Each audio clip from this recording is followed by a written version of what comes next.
Prezados irmãos, vamos então fazer a nossa prece de abertura para iniciar a nossa reunião desta tarde. Agradecendo a Deus, principalmente, estarmos aqui reunidos na presença, talvez, de uma pleiade de espíritos que também trabalham paralelamente conosco, atendendo a população do outro lado. E nós somos gratos a Deus por compreendermos o valor e a importância dessa mensagem, desse trabalho, que tem engrandecido a nossa evolução, o nosso progresso espiritual. Rogamos, pois, a proteção dos bons espíritos, que com certeza nos antecipam na reunião, rogando a paz para todos. Que assim seja. A lição de hoje diz assim: não às palavras, mas em breve irei ter convosco, se o Senhor quiser. E então conhecerei, não as palavras dos que andam inchados.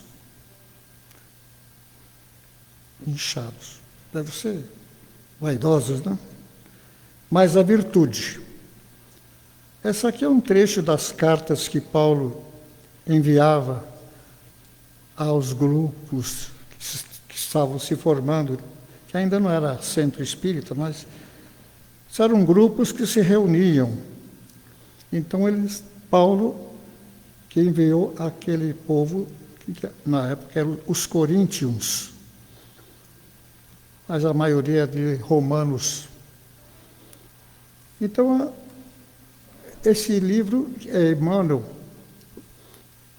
aquele que foi guia de Chico Xavier, faz os comentários a respeito da questão das palavras. Nós sabemos que as palavras são a manifestação dos sentimentos, das emoções, daquilo que é mais profundo em nós.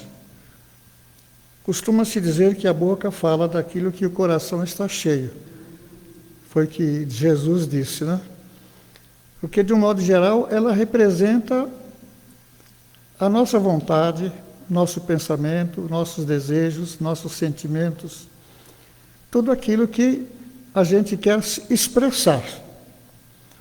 Mas o Espiritismo nos orienta, nos esclarece que as palavras são fruto de uma manifestação do pensamento. Primeiro nós pensamos, depois falamos. Agora, evidentemente que muitas coisas, dependendo das circunstâncias, nós falamos sem pensar. Fazemos o contrário. Então a gente às vezes reage instintivamente a determinadas situações que a pessoa não pensa, não houve uma elucubração mental, diz assim, não, qual é a resposta que eu vou dar para essa pergunta, ou então, pelo que ela falou. Geralmente é uma coisa assim, rápida, muito rápida, relâmpago. E como é que a gente pode evitar uma má palavra, ou então não dizer aquilo que a gente não quer, ou dizer aquilo que a gente não quer, mais propriamente? Muitas vezes acontece isso. Diz assim, eu não sei por que eu faria aquilo para você, viu? Você me desculpa, mas eu, sinceramente, não era isso que eu queria. Eu não queria dizer essa expressão para você. E aconteceu. Então, tudo isso é treinamento, é uma forma de educar, disciplinar a forma de dialogar. Porque muitas vezes a gente responde muito rápido e não raciocina, só depois que a gente, como se diz, a ficha cai e a gente fala, olha, foi mal, não devia ter dito. Daí a gente fazer uma espécie de exercício, de disciplina, né? De não ter pressa de responder. Eu vejo, por exemplo, eu tenho observado o nosso Divaldo, que partiu recentemente para a casa primitiva, a casa original, né? Mundo espiritual, e muitas vezes as pessoas falavam uma coisa, eu percebia que ele ficava assim pálido, porque atingiu o emocional, mas não falava. Dava um tempo para raciocinar, para ajustar o emocional, para não responder aquilo que depois você vai se arrepender. Agora, pedir desculpas é um gesto de humildade, de reconhecimento de que as palavras não foram corretas, não eram aquelas palavras que você queria realmente dizer. E a gente sabe que o único animal que fala somos nós, a espécie humana, né? E por incrível que pareça, conhecendo a lei de causa e efeito, o karma, como nós costumamos chamar, sabemos que as palavras têm uma vida. As palavras geram uma energia, porque ela é fruto do pensamento, do sentimento, do desejo. Muitas vezes você fala uma coisa, mas no fundo você fala assim, não era bem isso que eu queria dizer, mas porque nosso vocabulário é muito pobre. Quanta coisa existe que a gente não consegue definir. A gente sabe o que é, mas para traduzir em palavras é complicado, porque não vai ser a mesma coisa. Não sei se vocês estão me entendendo.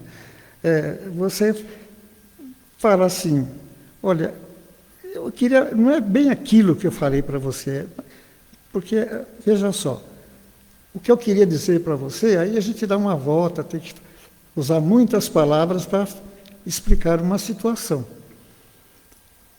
Então, a palavra, para nós, é um ponto de equilíbrio. Porque pelas conversas, pelas palavras, você já tem uma ideia do caráter da pessoa, do que ela pensa, do que ela sente, como ela é. Numa conversa. Numa conversa. Então é muito importante a gente ter esse cuidado de saber que as palavras, elas expressam, de um modo geral, pode haver exceção, mas de um modo geral, o que vai lá no íntimo, o que vai no nosso sofrimento. Então a palavra tanto abençoa como amaldiçoa. Às vezes uma expressão, você é uma pessoa ingrata, depois de tudo que eu fiz por você, olha a troca, olha o que você está fazendo. É uma cobrança. E a gente tem que medir as palavras, pensar um pouco antes, porque talvez aquelas expressões vão agredir muito, vão pesar muito, e a gente fica responsável pelas consequências do que falamos. Se você falar uma coisa muito grave para uma pessoa, e ela ficar perturbada, sair dali e se matar, você tem uma participação nisso. Você não soube dirigir a palavra correta, e o objetivo da palavra é comunicar. É passar para os outros o que você sente e você pensa. Porque o pensamento é oculto. Ele é insondável. Graças a Deus, né? Porque muitas vezes a gente pensa, mas não fala. Não dá para falar, não pode falar.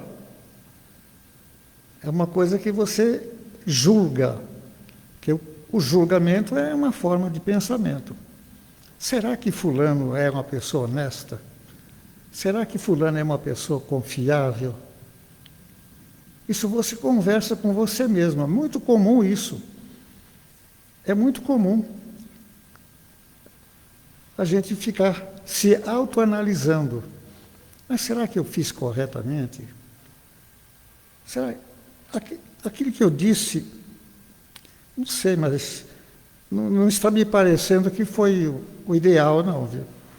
Olha, fulano, aí o telefone, ó, você me desculpa, viu, mas aquela hora eu falei umas coisas que acho que você não merece, não era bem aquilo que eu queria dizer. Sei como, porque aconteceu, né? Talvez alguma interferência. Porque há interferência também nos diálogos. Todos os diálogos atraem de alguma forma de pensamento, de energia e até de entidades. Dependendo do assunto que estão tratando, as entidades do mal poderão, vamos dizer assim, influenciarem, provocarem. É isso mesmo, ele não presta, vai em cima, vai isso aí, vai fazer. E a gente capta aquilo sem saber que aquele pensamento não é nosso. É alguém que está passando para nós sugestões, pensamentos não edificantes, até violentos, muitas vezes. Então a palavra tem um valor muito grande, muito grande. Se a gente soubesse, tivesse uma consciência exata, a gente só falaria aquilo que é útil, verdadeiro e agradável. Esse é um parâmetro. O que você falou é útil? É. É verdadeiro? É. Agradável? Não. Então é melhor não falar. Verdadeiro, útil ou agradável. Porque muitas vezes é agradável, mas não é útil. A pessoa poderá, sei lá, um elogio, muitas vezes inoportuno, é agradável de ouvir, mas será que não vai causar um efeito complicado na cabeça dessa pessoa?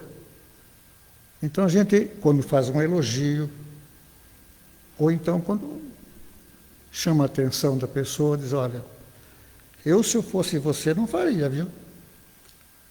Eu não faria. Bom, então a palavra é um instrumento que pode nos ajudar muito na evolução, na parte espiritual. Por isso que Jesus foi muito franco, né? Seja o seu sim, sim, não, não. E não ia além disso, o que é e o que não é. Porque muitas vezes a gente dilata, estende a conversação para um lado que não tem nada a ver. Aquilo não é edificante. E não é fácil, porque a gente fala muita bobagem, joga muita bobagem fora, muita palavra inútil.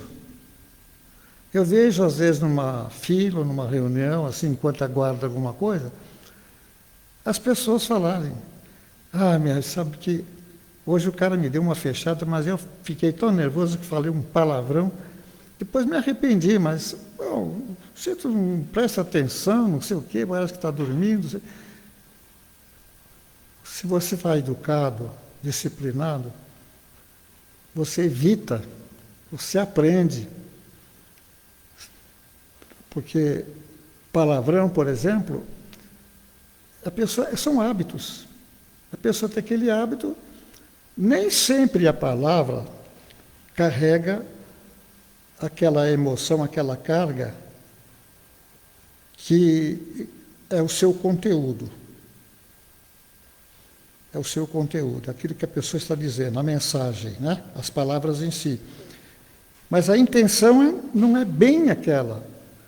Então se diz, Deus julga pela intenção e não pelo fato. As nossas leis, a nossa legislação também acompanha mais ou menos esse pensamento. Mas a pessoa não teve intenção de matar. Ela só quis impressionar, assustar a pessoa, sei lá, mostrar uma arma, mas não tinha o pensamento, não é, eu vou matar aquele sujeito. Ele falou assim, eu vou dar um susto nele. Mas só que na hora puxou o gatilho sem querer querendo, ou acidentalmente, não sei, ou alguém, entre aspas, né, puxou o dedo para causar uma tragédia. Então, tudo isso está girando em torno da arte de falar, né? Não às palavras. Deixa eu tomar uma aguinha aqui, né?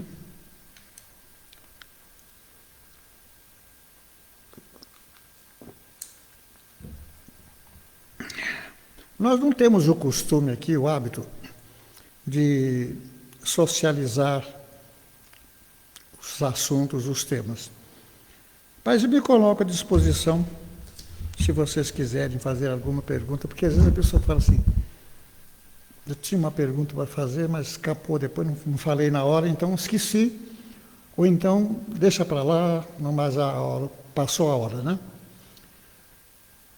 Eu gosto muito do diálogo, das pessoas dizerem assim, olha, uma vez eu falei uma coisa para uma pessoa e a pessoa entendeu errado. Então vai e corrija. Não tenha orgulho, a soberba. Seja humilde. Fulano, olha, você me perdoa, me desculpa, viu? Eu fui mal, não devia ter falado aquilo. Não é o que eu penso realmente de você.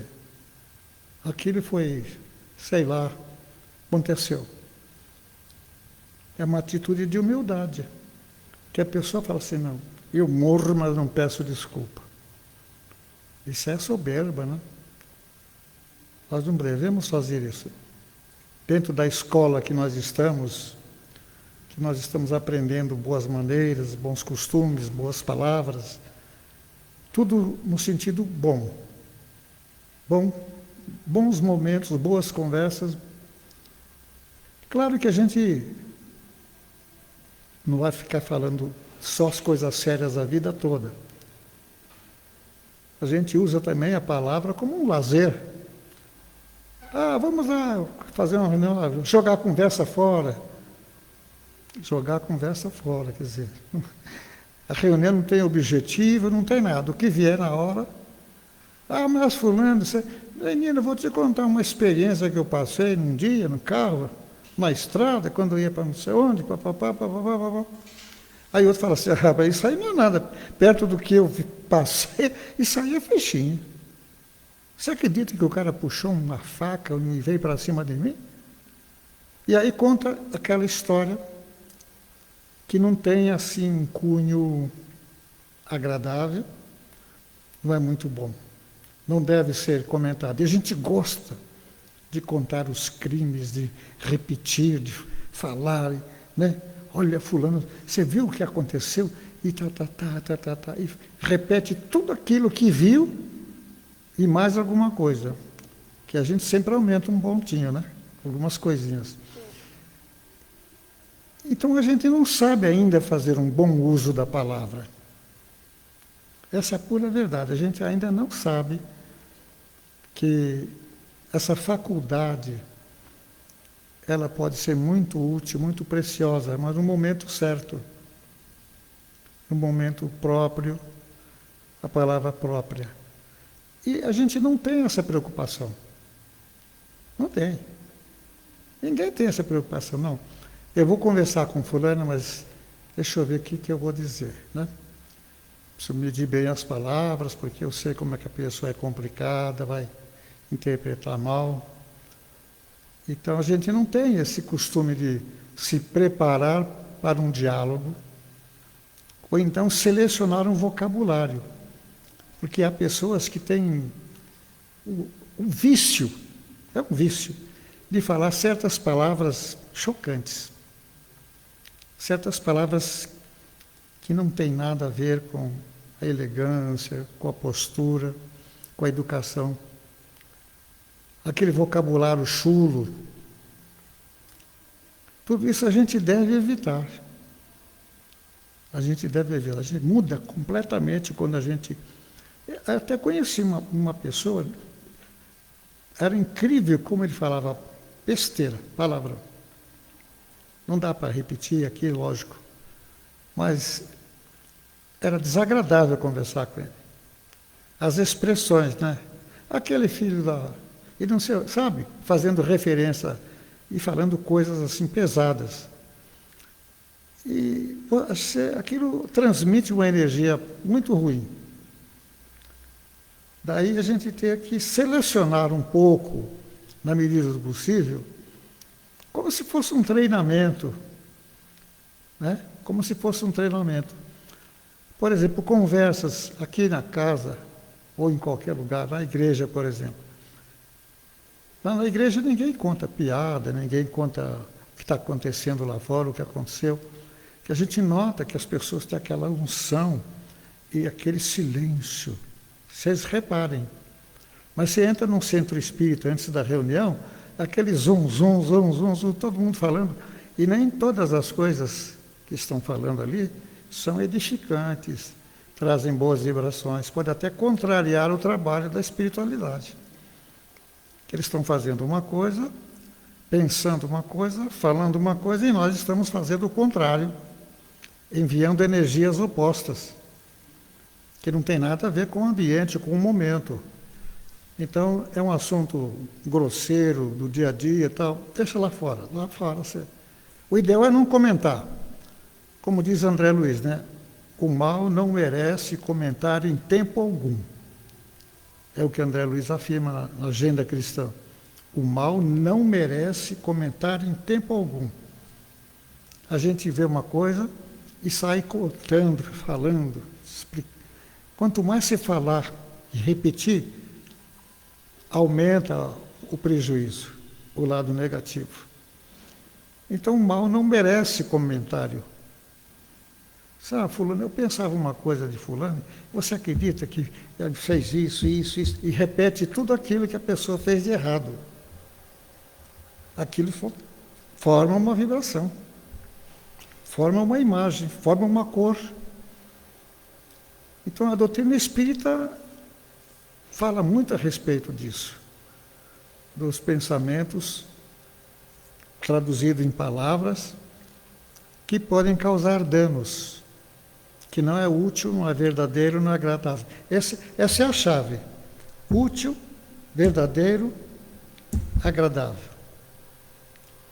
Quem conseguiu memorizar? Você conseguiu? Útil, verdadeiro e agradável. Você coloca esses três crivos. Bom, o que eu vou dizer é útil? É útil. É agradável? Acho que não. Se alguém falasse isso para você, aí eu não ia querer, né? Não ia gostar. Então, aquele princípio, fazer aos outros aquilo que gostaríeis que os outros vos fizessem. Você se colocar no lugar do outro. É um parâmetro fácil. Quem que não consegue fazer isso? Não, porque quando eu encontrar fulano, eu vou dizer na cara dele. Está pensando o quê? Eu vou dizer para ele e destila aquele monte de palavras. Só aquele pensamento de ficar projetando, eu vou dizer, já é mal. Então veja a importância da palavra, não só a palavra escrita, a palavra pensada, e a palavra dita, expressada. Mas a força, a energia é a mesma. Porque é assim, quando uma pessoa pensa, ela já está emitindo uma energia que pode causar danos, porque senão a gente não orava, não fazia prece. Porque a gente acredita que aquelas mentalizações vão alcançar o seu objetivo. A gente não ora assim, de qualquer jeito. A gente ora procurando sentir. Procurando sentir. Aquilo que eu estou falando está saindo não é só da minha garganta, da minha boca, está saindo da alma, do coração, do sentimento, da coisa mais pura que existe em nós. Então você diz assim: Senhor, por favor, me ajude, eu estou em dificuldade, gostaria tal, tal, tal, tal. É uma oração, é um modo de orar. Porque as pessoas falam assim: ah, não, você rezou quantos Pai Nosso e quantas Ave Marias? Não é por aí. Não é pela quantidade, é pela qualidade. Então, muitas vezes as pessoas falam assim: ah, mas o Evangelho diz assim: orai e orai sem cessar. Esse sem cessar é continuamente, quer dizer, não é só um dia na semana, um determinado lugar, não. Todos os dias, todos os momentos, um pensamento, eu vou sair, que Deus me proteja, que Deus me abençoe, que eu possa ser útil, fazer o bem e tal. Eu já fiz uma oração. Porque aquilo saiu com sinceridade. São palavras que têm uma carga energética, tem vida. Segundo os Espíritos, tem até cor, conforme o sentimento que sai junto com a palavra, tem uma coloração. Então a gente precisa tomar muito cuidado com isso. É muito importante. Então vamos agradecer a Deus, a Jesus, né? O mentor do Centro Espírita, Dr. Bezerra de Menezes, a sua equipe, rogando a eles que abençoe a nossa reunião, abençoe esta casa, esta instituição que recebe diariamente as crianças cujos pais trabalham, enquanto elas aqui aprendem coisas úteis para o seu futuro. Agradecendo a saúde, a nossa disposição, a oportunidade de estarmos aqui agora e nos colocando à disposição da divindade naquilo que a gente possa ser útil na nossa vida ao nosso semelhante. Obrigado, Senhor, por tudo que a vida nos concede. Alimento, saúde, paz, as facilidades, o conforto, tudo aquilo que não causa nenhum prejuízo ao nosso semelhante, mas que nos beneficia grandemente. Pensamos também nos nossos lares, nos nossos familiares. Onde quer que estejam, recebam o carinho da nossa vibração, do nosso pensamento de amor, de paz. Quando pensar em nós, saber que nós estamos enviando mensagens positivas de amor, de paz, de alegria e tudo mais. Pedimos proteção para as nossas crianças aqui da instituição, suas famílias, família desses anjinhos cujos pais nos confiaram o cuidado de educá-las na medida do possível. E também os recursos que a entidade recebe para manter o trabalho, essas fontes abençoadas de pessoas que reconhecem a necessidade de doar, de participar de toda a ação do bem. assim sendo. Em nome do Pai Celestial, Deus, em nome do nosso Mestre Jesus, dos nossos benfeitores da casa, encerramos a nossa reunião desta tarde. Que assim seja.